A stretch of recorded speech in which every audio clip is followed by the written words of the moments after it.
যে সৌজন্য কনস্ট্যান্ট বলে যাচ্ছে আমি মুক্তি পেয়ে গেছি, আমি মুক্তি পেয়ে গেছি, আমি বেঁচে গেছি, আমি বেঁচে গেছি।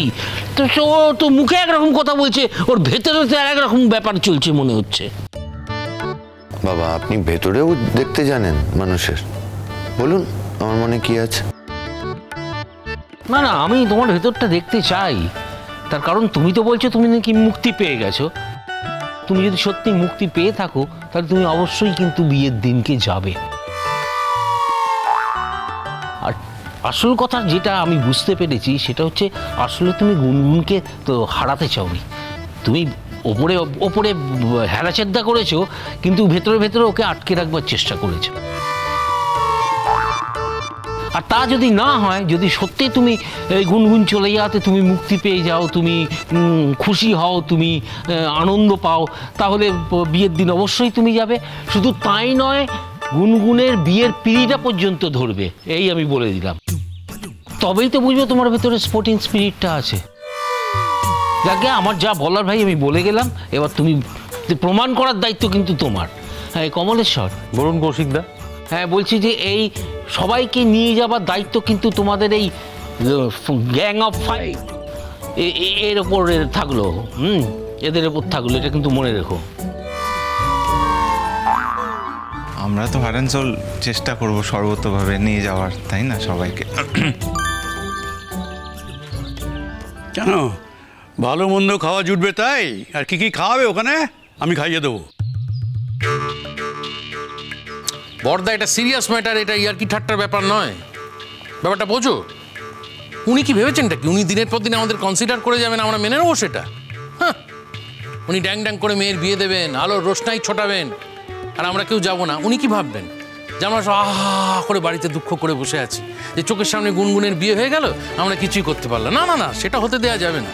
আমরা ওনার কাছে প্রমাণ করে দেবো যে আমাদের কিচ্ছু যায় আসে না। আজ গুনগুন বিয়ে করছে, আমাদের বাবিন কি বিয়ে না করে থাকবে নাকি? হ্যাঁ, বাবিন আজ করছে না, 6 মাস পরে করবে, 6 মাস পরে না করলে 2 বছর পরে করবে, কিন্তু করবে। গুনগুনের মতো একটা মেয়ে ওর জীবনে থাকলো কি থাকলো না, তাদের বাবিনের কিছু যায় আসে না। এসে যায় পটকা, আমার ভেতরটা তোমরা কেউ দেখতে পাচ্ছ না, কেউ কোনোদিন দেখতে চাও নি। তোমাদের কি দোষ? যার দেখাচ্ছিল সেই তো দেখল না।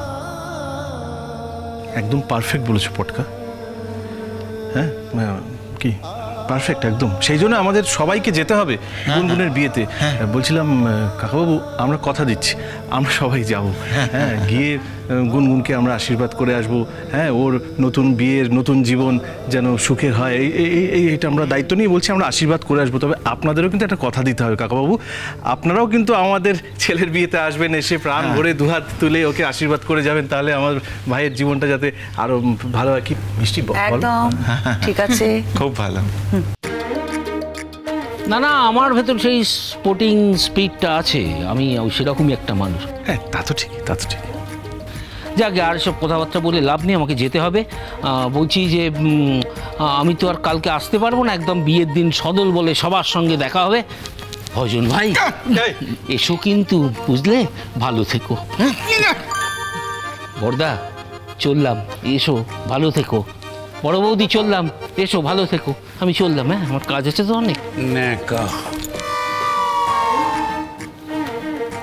মিষ্টিটা যাক,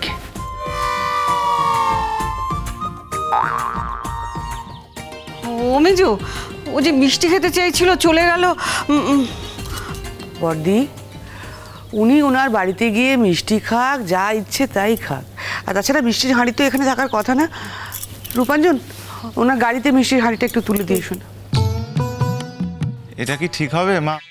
মানে আপনারা নাই খেলেন, আমরা ঠিক সাবার করে দেবো। কৌশিক আঙ্কেল কত বড় ডক্টর, কত মানি মানুষ, আমাদের থেকে কত বড়, আমরা ছোট, তাই তো সোনাদা? মানে ওনার হাতে হাঁড়িটা তুলে দেওয়া ঠিক হবে না। লোভী কোথাকার, 1 নম্বরের লোভী। লোভী বলছেন? বললে বলুক, কিচ্ছু মাইন্ড করো না। ওকে, আমরা আমাদের কর্তব্য অবিচল, আমরা জানি আমাদের ঠিক কি করতে হবে। মিষ্টি, মিষ্টি নিয়ে এসো, সবাই মিলে একটা একটা করে খাই।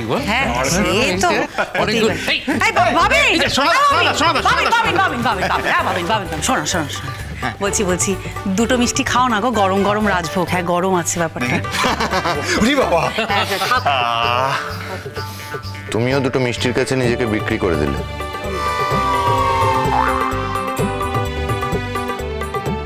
খাও তোমার।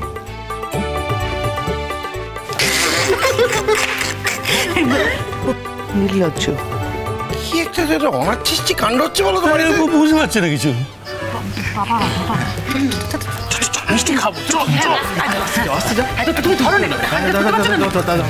ভারী আছে। হ্যাঁ বৌদি ভাইকে দেখ।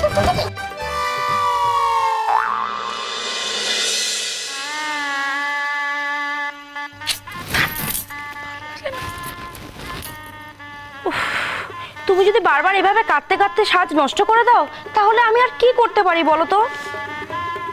ধুর, তুই এরকম বারবার কাঁদছিস কেন বলতো? আরে তুই জানিস তোর কত ভালো ছেলের সঙ্গে বিয়ে হচ্ছে? আরে তুই তো বিদেশ চলে যাবি রে। এই দেখ না, তোর ওই বিয়েটা হয়েছিল বলে তো তোর আমাদের কারোর সাথে কোনো যোগাযোগ ছিল না। ওরা তো তোকে আমাদের সাথে মিশতেই দিত না। আর তোর যার সাথে বিয়ে হয়েছিল, বাবা রে কি খটোমটো রাগী, আমাদেরকে তো মানুষ বলেই গণ্য করতো না। এই খবরদার বলছি, হ্যাঁ একদম এই ক্রেজিটার নামে কথা বলবি না। আর আমার শ্বশুর বাড়ির নামেও একটাও কথা বলবি না। নেমন্তন্ন করেছি, খেতে এসেছিস, খাবি দাবি, এখান থেকে জাস্ট চলে যাবি। তখন দেখ ঘ্যান ঘ্যান ঘ্যান ঘ্যান করে তো কানের মাথা খাচ্ছে। ভালো লাগছে না বলছি। এ কি গুনগুন, তুই আমাদের সাথে এরকম ব্যবহার করছিস কেন? আমরা তোর ভালোর জন্যই বলছি, তুই কাঁদছিস বলে বলছি। তুই এখানে কাঁদছিস আমরা কিছু বলছি না, ঠিক আছে, কিন্তু যখন বরের সামনে কাঁদবি, যখন নতুন শ্বশুর বাড়ির সামনে কাঁদবি, তারা কি ভাববে? তারা যদি কিছু সন্দেহ করে তখন তুই কি করবি? তোর কি ভালো লাগবে?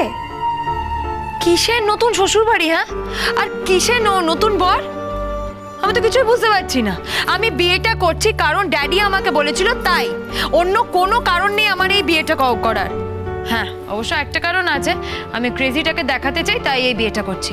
বাস এই একটা দিনেরই ব্যাপার। হ্যাঁ, তারপর আমি এর সাথে না আর কোনোদিন কথাও বলবো না। এসব কি বলছিস গুনগুন? আঙ্কেল জানে এসব কথা? হ্যাঁ বাবা ঠিক আছে, সব জানে। আর শোন, আমার লাইফ আমি কি করব না করব সেটা আমি দেখবো, তোরা একটু প্লিজ চুপ কর। কিন্তু তুই তো একদম সর্বনাশ করে ফেলছিস। আঙ্কেলকে তুই না বললেও আমরা বলবো। গুনগুন মা। ড্যাডি, এই সরো তো। ড্যাডি, তুমি এদেরকে নেমন্তন্ন করেছো? হ্যাঁ তুমি এদেরকে নেমন্তন্ন করেছো? তখন থেকে আমাকে বিরক্ত করে যাচ্ছে। সীমা, এরকম কথা বলতে নেই, ওরা তোমার বিয়েতে এসছে।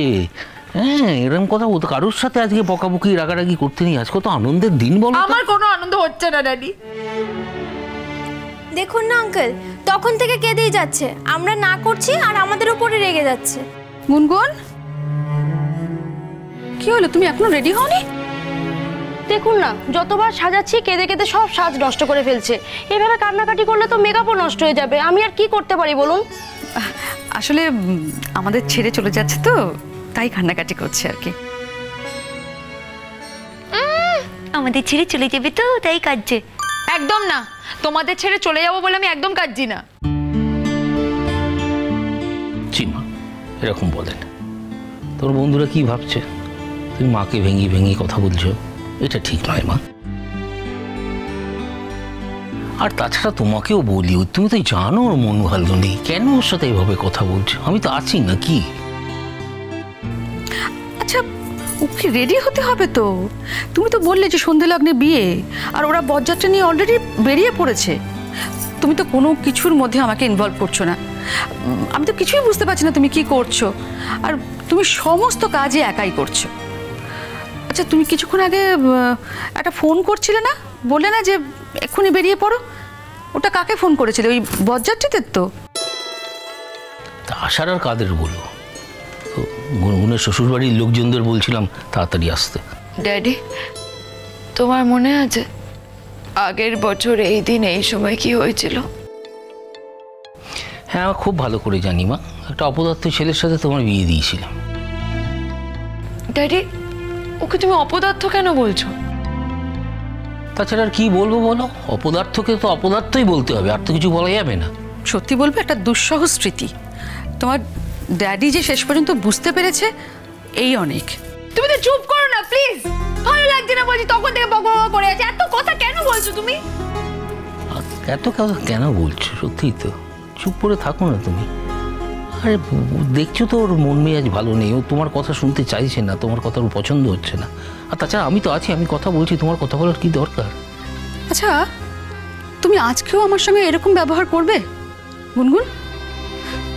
তুমি কীরকমভাবে কথা বলছো বলো তো? যাই হোক, তুমি আজকে যেভাবেই কথা বলো না কেন আমার সঙ্গে, আমি আজকে ভীষণ খুশি হয়েছি। তোমার ড্যাডি তোমার জন্য ভীষণ ভালো একটা বিয়ের ব্যবস্থা করেছে। হ্যাঁ, যদিও তোমার সঙ্গে কার বিয়ে হচ্ছে সেটা আমি দেখিনি, আমি চোখে দেখিনি, কিন্তু এটুকু আমার বিশ্বাস আছে যে আগেরবার যে ভুল তোমার ড্যাডি করেছে সেই ভুল থেকে শিক্ষা নিয়ে এবার আর নতুন করে সেরকম ভুল কিছু করবে না। ও ড্যাডি, ড্যাডি। হ্যাঁ মা, বলো। বলছিলাম যে তোমার কি মনে হয় বলো তো, আজকে ওদের বাড়ির সকলের খুব কষ্ট হচ্ছে, তাই না? কেন বলো তো? ভারে 1 বছর আগে কত ধুমধাম করে আমাদের বিয়ে হয়েছিল, ওরা কত আনন্দ করে এসেছিল বলো তো। ক্রেজির কথা ছাড়ো, ওর কথা নয় বাদে দিলাম, কিন্তু জ্যাঠাই, তারপর পটকা দিদি, মানে রূপাঞ্জন দা, তারপর চিনি দি, দাদা ভাই, বৌদি ভাই, সবাই কত আনন্দ করে এসেছিল বলো তো। আজকে নিশ্চয়ই ওদের এই দিনটার কথা মনে পড়ছে। সে ওদের মনে হচ্ছে কি হচ্ছে না সেটা আমি কেমন করে বলবো বলো? বলছিলাম যে তুমি তো ওদেরকে ইনভাইট করেছো, তাই না? ওরা কি বললো, ওরা কি আসবে না? আসা তো উচিত, তার কারণ আমি তো অনেক ওদের ইনভাইট করেছি, অনেকবার অনুরোধ করেছি আসবার জন্য। শুধু তাই নয়, ভদ্রতার খাতিরে আমি গাড়িটাও পাঠিয়ে দিয়েছি। আমার তো মনে হয় আসা উচিত।